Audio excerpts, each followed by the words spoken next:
Oi, tudo bem com você? Que bom. Ó, seguinte, continuando os assuntos, as matérias lá do ensino médio, em matemática, claro. Aí, ó, falar sobre funções do primeiro grau, tá? Aí, função do primeiro grau, que é aquela função cujo maior expoente é um, mas não pergunta essa porcaria para vocês. Mas é importante saber que tem essa estrutura aqui, ó, um y ou um fx. São as formas mais comuns de representar a função. É igual a x, um número, né, um valor, multiplicando o x aqui, um coeficiente, mais um valor isolado aqui. Ou, como alguns falam, multiplicar por x elevado a zero. É um b. Tá? Então, aqui alguns exemplos. Ó. Y igual a 2x mais 1. O a é o 2, o b é 1. Y igual a 3x menos 4. O a é 3 e o b é menos 4. Pode ser negativo também. Tanto A como B, isso vai ser importante depois, inclusive. Y igual a menos X, que é o menos 1, 1 aqui oculto, é o A. Menos 1 é o A. E o 12, o B. E Y igual a 4x, nesse caso, o A, o número multiplicando x, é o 4. E o B, como não tem aqui, igual a 0. O B pode ser igual a 0? Pode, na função do primeiro grau. Só que o A não pode, obviamente, porque senão essa porcaria não é uma função do primeiro grau.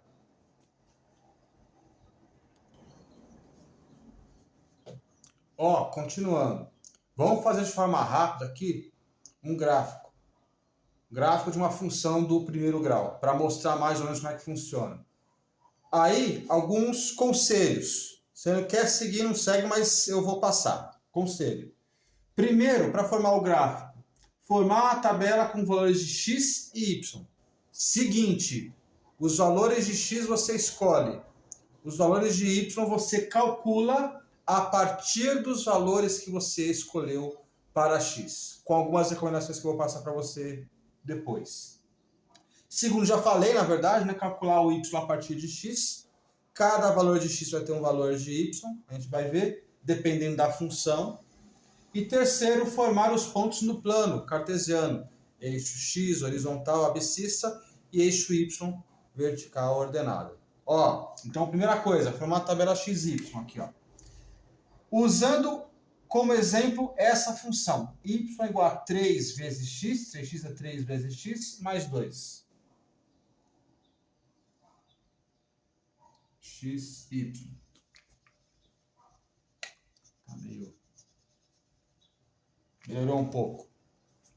Os valores de x você escolhe, e os valores de y você calcula com a função a partir dos valores de x que você escolheu. Minha recomendação, se você quiser, segue. Usa os 4 valores, tá? Para x.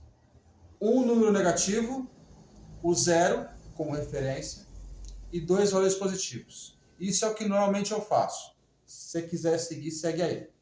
Então, eu segui, ó, usar no x menos 2, um negativo, 0, 1 e 2. Aí, ó, aqui na função, vamos substituir o x por cada um desses valores. E aí, cada um desses valores vai me dar o valor de y. Então, olha só.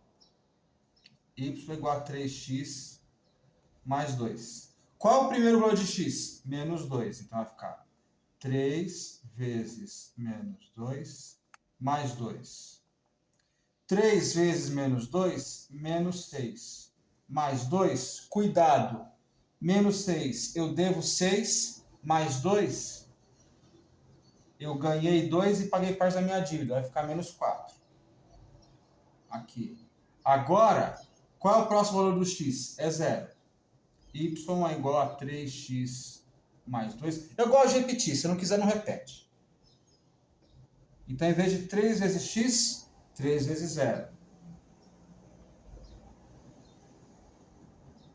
Mais 2. Qualquer porcaria vezes 0, bom. Normalmente, né? 3 vezes 0, 0. Mais 2, resultado 2. Então, aqui vai dar 2. Agora, substitui por 1.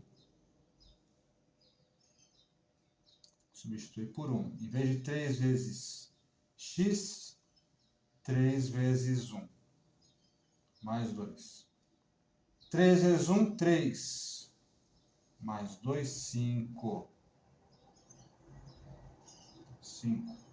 E por último, nesse caso aqui, 3x mais 2, eu vou substituir, depois que eu substituir por menos 2, 0 e 1, e gerei os valores correspondentes para y, substitui por 2.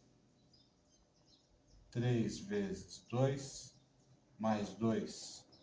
3 vezes 2, 6, mais 2, 8. O resultado é o valor do y aqui. Então, o resultado é ó, menos 4, 2, 5, 8. Resultado de cada um deles vai ser o valor do y. E daí é o seguinte, com esses valores, com esses pares, os pares, menos 2, menos 4, 0, 2, 1, 5, 2, 8, nós vamos colocar isso no plano cartesiano. Ok? Colocando agora cada um dos pares ordenados no plano cartesiano seguinte, vamos lá. Entre os valores do x, menos 2, 0, 1 e 2, qual é o maior valor?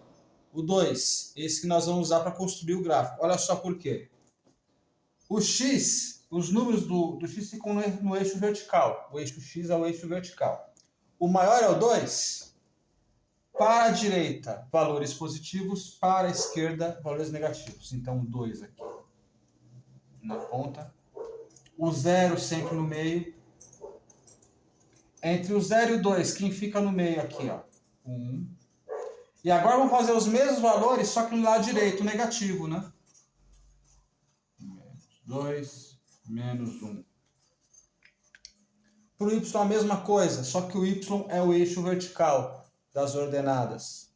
Qual é o maior valor do y? É 8. Vamos colocar lá em cima, então.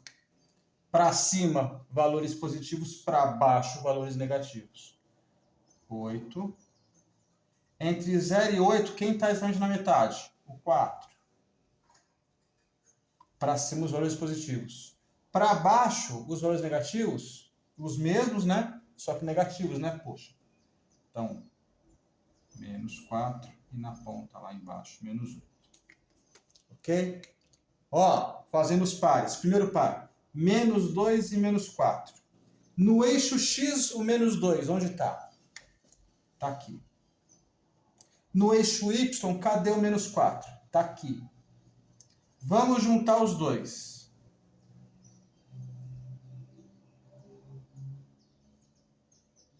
O menos 2 com o menos 4. Ó. O menos 2 não vai subir, vai descer, porque o menos 4 do y está aqui embaixo, que é negativo. Ó, x, 0, y, 2. Cadê o 0 no eixo x? É esse cara aqui. No eixo y, que é esse, vertical, cadê o 2? Está na metade entre o 0 e o 4, né? Olha o ponto aqui, ó. Olha o ponto aí que representa o par ordenado 0, 2. Próximo par, 1 e 5. Eixo x, cadê o 1? Tá aqui. Eixo y, cadê o 5? Tá um pouquinho acima do 4, né?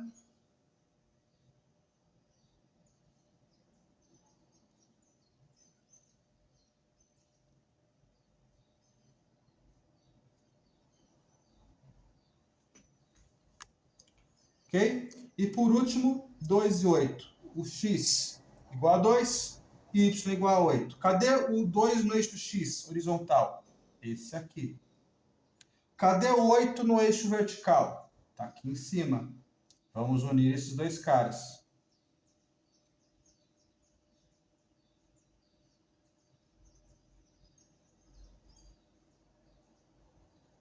Olha o ponto aqui, ó, o 2 do x com o 8 do y.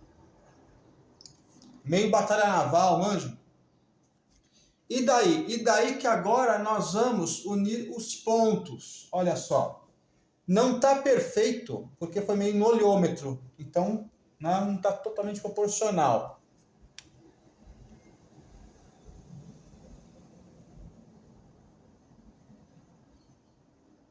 Mas o importante é que toda função do primeiro grau vai gerar uma reta. Atenção que isso é importante. Qualquer função do primeiro grau no gráfico vai gerar uma reta. Se uma função do primeiro grau não gerar uma reta, alguma coisa dá errado.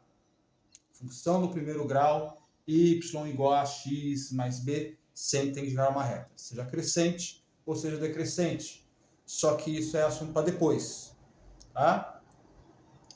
Tranquilo? Beleza?